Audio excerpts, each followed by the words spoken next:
Hello everybody, it's Brett here, Lionheart84. It's Sunday the 6th of October. Just wanted to do a quick talk on how I treat or prepare my exotic or tropical fruits before I bring them inside for the winter, because we're getting near to that time now. We had one cold day last week, but the temperature's gone up again, and it's sort of currently in the it's probably in the sort of low to mid-teens in centigrade, so 55 to 60 Fahrenheit, so not too bad really. And at the night it's only dropping down to about 10 degrees centigrade, which is about 50 Fahrenheit, so not too risky for them. But basically I do find when I bring them inside, because I have them in the house, that they tend to be very prone to certain insect infections last winter, and certain tropical fruits seem to attract certain pests more than others. I noticed, for example, the guava was attacked by thrips, whereas the mangoes and the ice cream bean were more prone to being attacked by mealybugs and a few scale insects, and the citrus of course got covered in scale insects. So what I try and do now is, before I bring them inside, I try and give them a double treatment, in the hope that this will get rid of any pests before I bring them into the house. Because the problem with having them inside is obviously they're very close together, and it makes it easy for the pests to spread from plant to plant, and also it's a very much drier atmosphere in the house, which allows the pests to multiply a lot quicker. Now I personally prefer to go organic where possible. So what I normally do is I give them two treatments. I start off with what's basically just tepid water or warm water with this has got washing up liquid in it. So I like to give all of the plants a good spraying with this, and I mean, firstly it washes off some of the pests, but for those of you who aren't aware, most insects have a waxy protective layer over their exoskeleton. So obviously the mealybugs tend to have that sort of a cotton wool protection on them, and the scale insects have got like a waxy surface, as have red spider mites and the thrips as well. And the idea is the soap breaks down their protective coating, and it allows the water to get in, which can drown the insects, but it also means that other sprays you use will be far more effective. So I'll just demonstrate quickly on this mango.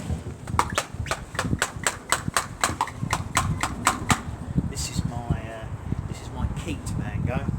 So what I'm trying to do is make sure you get under the leaves and all of the buds. It's important to get under the leaves because that's where most of the insects hide.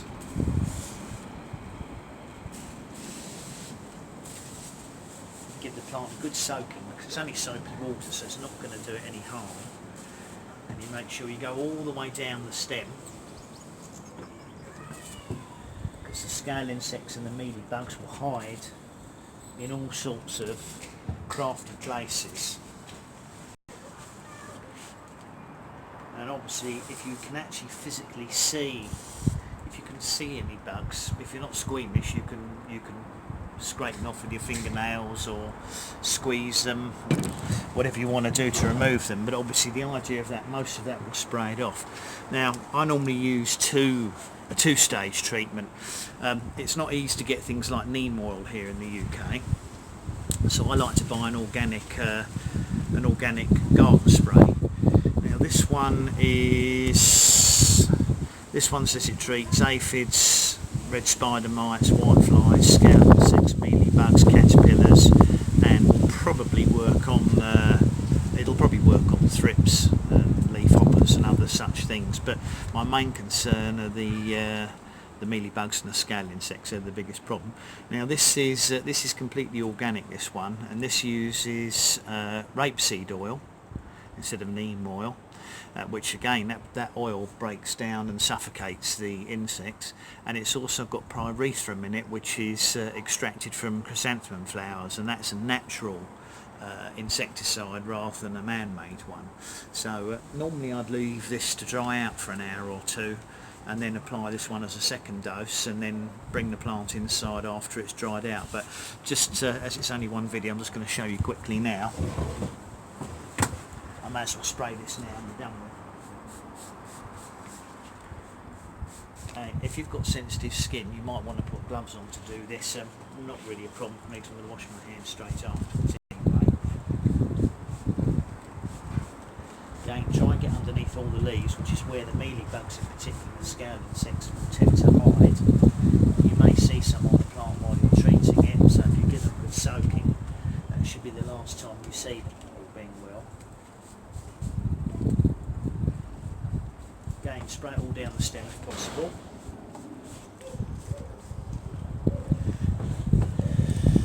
Now if you can see your temperatures, know what your temperatures are going to be for a few days ahead, it might suit you to give these treatment 3 or 4 days before you bring them inside, and you can even give them a second treatment just before you bring them in. I won't bring this in now until it's dried out, but as the weather looks like it's going to be mild for the next week or so, I'm not going to concern myself too much about bring the plants in today, although as you can see it is quite windy, so you do have to watch out for the cold winds. But I've got a lot of plants to treat, so what I normally do is do them in batches of 2 or 3. I'll do the other mango in a minute, and I might bring the mangoes inside and be done with because I need to try and get my space organised inside the kitchen. I will cover a couple of the other plants because I'm actually going to prune a couple of the plants back. These ones don't need to be done because the mangoes are only very small at the moment. I missed it a little bit.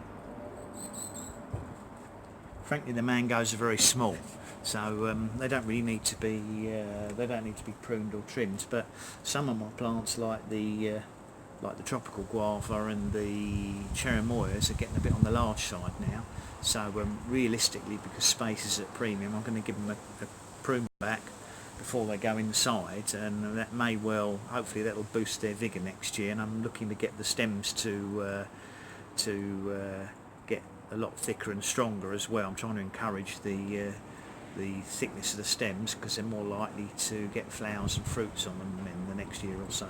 But anyway, that's just my treatment schedule for the tropical fruits before they come inside, just in case anybody wanted to know what I do. Obviously you may have your own treatments preferred, but it should just cut down the risk of pests, and then obviously they have to be monitored every week once they're in the house because that dry atmosphere does encourage pests, and if I get something that gets a large infestation, it might have to be brought out and treated again during winter, and try and keep it a little bit separated from the others so that it doesn't spread from plant to plant. But as I said, certain plants seem to be more prone to certain pests, so I should be keeping an eye on things and update videos if necessary.